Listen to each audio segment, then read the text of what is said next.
America India மீது ஒரு 50% இந்திய பொருட்களுக்கு வரி விதித்திருக்கிறார்.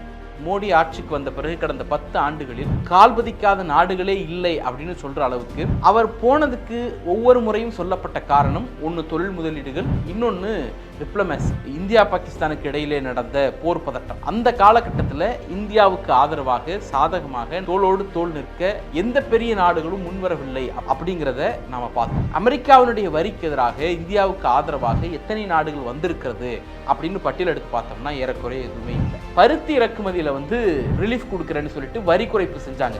அதுவும் தமிழ்நாட்டினுடைய முதலமைச்சர் 2 வாரத்திற்கு முன்பே கடிதம் எழுதி கேட்ட பிறகு அவர்கள் செய்தார். பிளைனா புரிஞ்சுக்கிட்டோம் அப்படின்னா லாபம் 4 குஜராத்திகளுக்கு, நட்டம் எல்லா மக்களுக்கும்.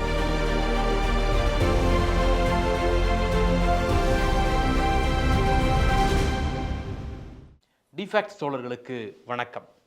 அமெரிக்காவினுடைய வரி விதிப்பின் காரணமாக இந்தியா முழுக்க பல்வேறு மாநிலங்களில் பல்வேறு பகுதிகளில் மிகப்பெரிய அளவில் தொழில்துறையில் இழப்புகளும் நஷ்டங்களும் தேக்கமும் ஏற்பட்டிருக்கிறது அப்படிங்கிறத நாம் எல்லாரும் அறிவோம். இதனுடைய பின்னணி என்ன, யாருடைய தோல்வி, யார் இது குறித்து நடவடிக்கை எடுக்கணும் அப்படிங்கிறது குறித்து இந்த வீடியோவில் நாம் பார்க்கலாம். ரஷ்யாவிடமிருந்து ஆயில், எண்ணெய் உள்ளிட்ட விஷயங்கள் வாங்குவதற்காக இந்தியா தொடர்ச்சியாக வாங்கிக்கிட்டு இருக்கு அப்படிங்கிறதை காரணமாக காட்டி அமெரிக்கா இந்தியா மீது முதல்ல ஒரு 25%, அப்புறம் ஒரு 25%, ஏறக்குறைய 50% இந்திய பொருட்களுக்கு வரி விதித்திருக்கிறார்கள். இது லாங் டேர்மில் பார்த்தோம் அப்படின்னா மோடி ஆட்சிக்கு வந்த பிறகு கடந்த 10 ஆண்டுகளில் அவர் கால்பதிக்காத நாடுகளே இல்லை அப்படின்னு சொல்கிற அளவுக்கு மேப்பில் புதுசாக ஏதாவது ஒரு கண்ட்ரியை உருவாக்குனா தான் உண்டு, மேப்பில் இருக்கிற எல்லா கண்ட்ரிக்கும் போயிட்டு வந்துட்டாரு, பேர் தெரியாத ஊர் தெரியாத இந்திய மக்கள் இதுவரைக்கும் அறிந்தே இராத நாடுகளுக்கெல்லாம் போய் கால் பதிச்சுட்டு வந்ததை சாதனையாக மார்த்தட்டி கொள்ளக்கூடியவர் இந்திய நாட்டினுடைய பிரதமர் நம்முடைய மோடி அவர்கள். அவர் போனதுக்கு ஒவ்வொரு முறையும் சொல்லப்பட்ட காரணம் ஒன்று தொழில் முதலீடுகள், இன்னொன்று டிப்ளமேசி. ஒரு அந்த நாடுகளுடனான உறவுகளை மேம்படுத்துவதற்காக இவர் பயணிக்கிறார் அப்படின்னு சொன்னாங்க. ஒரு கட்டத்தில் நாடாளுமன்றம் நடக்கும் போதே கூட அவர் வெளிநாடுகளுக்கு பயணம் பண்ணுறார் அப்படிங்கிற சூழல்லாம் ஏற்பட்டுச்சு. பொதுவாகவே இந்திய பிரதமர் வெளிநாடுகளுக்கு போனார்னா ஒரு ஆக்டிங் பிரைம் மினிஸ்டர், துணை பிரதமர் யாராவது இருந்தாங்கன்னா அவங்களுக்கு ஆக்டிங் ரோல் கொடுத்துட்டு போவாங்க. அந்த காலங்கள்லாம் இருந்தது. ஆனால் அதெல்லாம் விட்டுட்டு இன்றைக்கி பாராளுமன்றம் நடக்கும்போதே கூட பிரதமர் மோடி வெளிநாடுகளுக்கு போனார். அப்படியெல்லாம் போய் என்ன வெளிநாட்டு உறவுகளை மேம்படுத்தினார் அப்படின்னு பார்த்தோம்னா 2 நெருக்கடி அது எல்லாம் ஜீரோன்னு எக்ஸ்போஸ் பண்ணிடுச்சு. உதாரணத்துக்கு இந்தியா பாகிஸ்தானுக்கு இடையிலே நடந்த போர் பதட்டம். அந்த காலகட்டத்தில் இந்தியாவுக்கு ஆதரவாக சாதகமாக நமக்கோடு தோளோடு தோள் நிற்க எந்த பெரிய நாடுகளும் முன்வரவில்லை அப்படிங்கிறது வெளிப்படையாக டிக்ளேர் பண்ணிட்டு வரல அப்படிங்கிறத நாம் பார்த்தோம். அந்த நெருக்கடியை சமாளிப்பதற்காகத்தான், எதிர்கொள்வதற்காகத்தான் ஒவ்வொரு நாடுகளிடமும் இந்தியாவினுடைய நிலையை எடுத்துரைப்பதற்காக டிப்ளமேட் டீம் அனுப்புனாங்க. அதில் நம்முடைய திராவிட முன்னேற்ற கழகத்தினுடைய எம்பி மேடம் கனிமொழி அவர்கள் கூட ஒரு டிப்ளமேட் டீமை லீட் பண்ணிட்டு முக்கியமான நாடுகளுக்கு போனாங்க.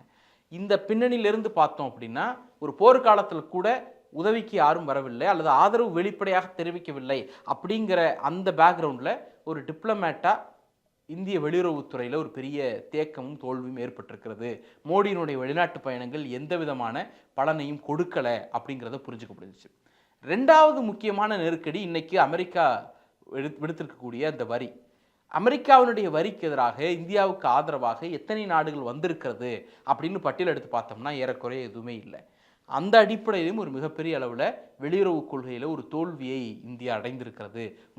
மோடியினுடைய ஆட்சி, பிஜேபி, சங்கபரிவார கும்பல் இந்திய வெளியுறவு கொள்கைகளை சிக்கி சின்னாபின்னமாக்கி வைத்திருக்கிறார்கள் அப்படிங்கிறது புரிகிறது.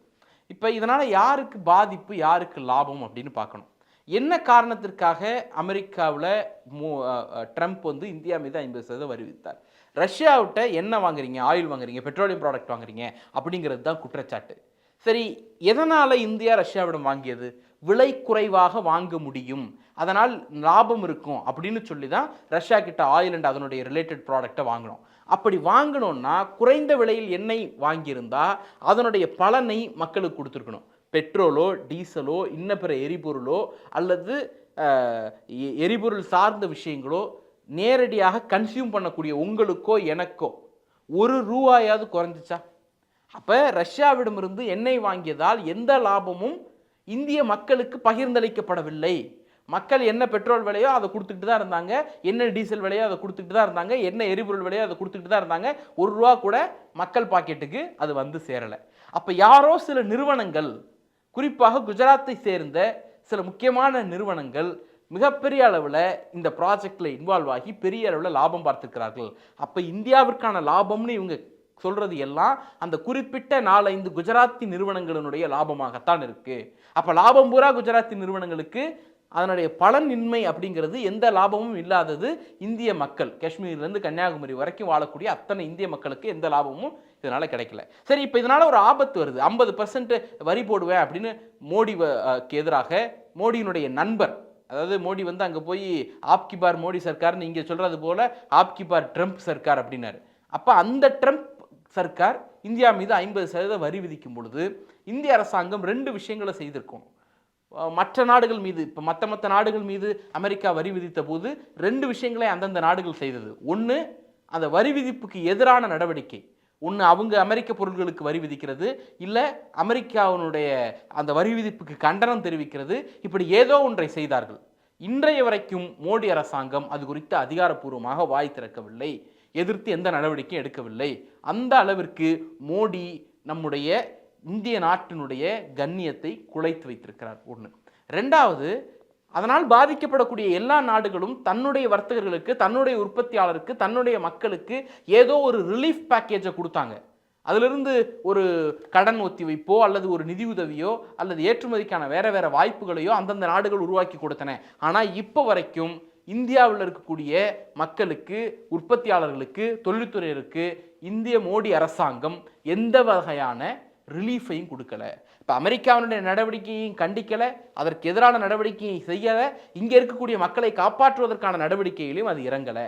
ஒரே ஒரு அட்டெம்ப்ட் பண்ணாங்க. அது என்னன்னா, பருத்தி இறக்குமதியில் வந்து ஒரு ரிலீஃப் கொடுக்குறேன்னு சொல்லிட்டு வரி குறைப்பு செஞ்சாங்க. அதுவும் தமிழ்நாட்டினுடைய முதலமைச்சர் 2 வாரத்திற்கு முன்பே கடிதம் எழுதி கேட்ட பிறகு அவர்கள் செய்தார்கள். இன்னைக்கு பிளைனாக புரிஞ்சுக்கிட்டோம் அப்படின்னா, லாபம் 4 குஜராத்திகளுக்கு, நட்டம் எல்லா மக்களுக்கும், குறிப்பாக தமிழ்நாட்டுக்கு. ஏன்னா தமிழ்நாடு உற்பத்தி மாநிலம், தமிழ்நாடு ஏற்றுமதி செய்யக்கூடிய மாநிலம். அதன் அடிப்படையில் தமிழ்நாட்டுக்கு அதிக அளவில் நட்டம் ஏற்படுது. உதாரணமாக, தமிழ்நாடு அரசினுடைய தொழில்துறையில் இயங்கக்கூடிய கைடன்ஸ் அமைப்பு நிறுவனம் ஒரு புள்ளி விவரத்தை நேற்று வெளியிட்டிருக்கிறார்கள். இந்த அமெரிக்காவினுடைய வரி விதிப்பால் தமிழ்நாட்டுக்கு மட்டும் எவ்வளவு நட்டம் ஏற்படும், எவ்வளவு இழப்பு ஏற்படும் அப்படின்னு அவர்கள் கணித்திருக்கிறார்கள். ஏறக்குறைய 34,600 கோடி ரூபாய் தமிழ்நாட்டுக்கு மட்டும் ஒரே ஒரு ஃபினான்ஷியல் இயரில் லாஸ் ஏற்பட போகுது. அதாவது இப்போ கரண்ட் ஃபினான்ஷியல் இயரில் 34,600 கோடி ரூபாய் நட்டம் ஏற்பட போகுது. இந்த 34,600 கோடி ரூபாய் எவ்வளவு பெரிய தொகைன்னா, நாம் மகளிர் உரிமை தொகைக்கு செலவு பண்ணக்கூடிய தொகை ஒரு வருஷத்துக்கே 13,000 கோடி தான். அப்படி பார்த்தோம்னா ஏறக்குறைய அதை விட 2.5 பங்கு 3 பங்கு அதிகமாக நமக்கு நட்டம் ஏற்பட போகுது. இன்னொரு பக்கம் ஒன்றிய அரசாங்கம் தமிழ்நாட்டிற்கு உதவி மானியங்களாக கொடுப்பதே ஒரு மொத்த வருஷத்துக்கு 23,000 கோடி தான். ஆனால் இன்னைக்கு தொழில்துறையில் ஏற்படக்கூடிய நட்டம், இந்த டாரிஃப்னால ஏற்படக்கூடிய நட்டம் 34,000 கோடி. அதை விட ஏறக்குறைய 11,000 கோடி அதிகம். இப்போ இந்த பேக்ரவுண்ட்லேருந்து பார்த்தோம்னா மிகப்பெரிய நெருக்கடியை தமிழ்நாடு சந்திக்கிறது. நீங்கள் வந்து ஒரு அம்பானி, ஒரு அதானி, ஒரு குஜராத்தி நிறுவனம் இதனால் லாபம் அடையுது. ஆனால் நட்டம் இங்கே எறா விற்கிறவங்களுக்கும், எறா ஏற்றுமதி பண்ணுறவங்களுக்கும், ஆயத்தாடை ஏற்றுமதி பண்ணக்கூடிய திருப்பூர் மக்களுக்கும், ராமநாதபுரத்தில் மீன்கள் ஏற்றுமதி பண்ணுறவங்களுக்கும், கடலூரில் முந்திரி ஏற்றுமதி பண்ணுறவங்களுக்கும், பொள்ளாச்சி பக்கம் கயிறு ஏற்றுமதி பண்ணுறவங்களுக்கும், அது சார்ந்த தொழிலில் இருக்கிறவங்களுக்கும் மிகப்பெரிய நட்டம். லாபம் பூரா குஜராத்திகளுக்கு, நட்டம் தமிழர்களுக்கு என்கிற நெருக்கடி இப்போது ஏற்பட்டிருக்கிறது. தமிழர்களுக்கு மட்டும் கிடையாது, இந்தியா முழுக்க சிறு குறு தொழில் செய்யக்கூடியவர்களுக்கு, சின்ன சின்ன ஏற்றுமதியாளர்களுக்கு மீள முடியாத துயரத்தை இது ஏற்படுத்துகிறது. இதற்கு எதிராக மோடி அரசு உடனடியாக ஒரு நடவடிக்கை எடுக்கணும். அது டாரிஃப்க்கு எதிரான நடவடிக்கையும் சரி, இங்கே இருக்கக்கூடிய மக்களை பாதுகாக்கக்கூடிய நடவடிக்கையும் சரி, இதை எடுக்க வேண்டும் என்பதற்காக இன்றைக்கு இந்தியா கூட்டணி சார்பில் திராவிட முன்னேற்ற கழகம் தலைமையில் திருப்பூரில் ஒரு மாபெரும் ஆர்ப்பாட்டத்தை நடத்தியிருக்கிறார்கள். அனைத்து கட்சி ஆர்ப்பாட்டத்தை நடத்தியிருக்கிறார்கள். முதல் முறையாக அறிக்கை கொடுத்தது தமிழ்நாடு முதலமைச்சர். முதல் முறையாக போராட்ட கழகத்திற்கு வந்திருப்பது தமிழ்நாடு முதலமைச்சர். உடனே இதை என்ன பண்ணுவாங்கன்னா ட்விஸ்ட் பண்ணுவாங்க. இது வந்து இந்தியாவுக்கு எதிரானது இல்லை, இந்தியாவில் இருக்கக்கூடிய மக்களை காப்பாற்ற வேண்டும் என்பதுதான் இந்த போராட்டத்தினுடைய நோக்கம். அமெரிக்காவினுடைய வரி விதிப்பை இந்திய அரசு அதற்கு எதிராக மோடி அரசு செயல்பட வேண்டும், அதை எதிர்த்து ஏதாவது பண்ணுங்க அப்படின்னு சொல்றது தான் இந்த போராட்டத்தின் நோக்கம். இது தேச விரோதமான விஷயம் கிடையாது. தேசத்தில் வாழக்கூடிய உற்பத்தியாளர்கள், ஏற்றுமதியாளர்கள், அங்கே இருக்கக்கூடிய மக்களின் நலனுக்காகத்தான் இந்த போராட்டம். ஏன்னா இந்த 34,000 கோடி தமிழ்நாட்டுக்கு லாஸ்ன்னு சொல்றோம்ல, அதில் 14,000 கோடி திருப்பூரில் இருக்கக்கூடிய அது சார்ந்த ஆயத்த ஆடைகளில் மட்டும். இன்னைக்கு 10 பேர் வேலை செஞ்சுட்டு இருந்தாங்கன்னா அதில் 3 பேர் வேலை இழப்பு ஏற்படும் அப்படிங்கிற அபாயம் ஏற்பட்டிருக்கிறது. 1,00,000 பேரில் 30,000 பேர் வேலை இல்லாமல் போயிடுவாங்க. அந்த நெருக்கடியை மோடி அரசு உடனடியாக தலையிட்டு நிவர்த்தி செய்ய வேண்டும். அதற்கு ஒரு ரிலீஃப் பேக்கேஜ் கொடுக்க வேண்டும். இதற்கு எதிரான நடவடிக்கையில் ஈடுபட வேண்டும் என்பதுதான் இந்த போராட்டத்தின் நோக்கம். மக்களுக்கான போராட்டம் இது தொடர்ச்சியாக வெல்லும். நன்றி, வணக்கம்.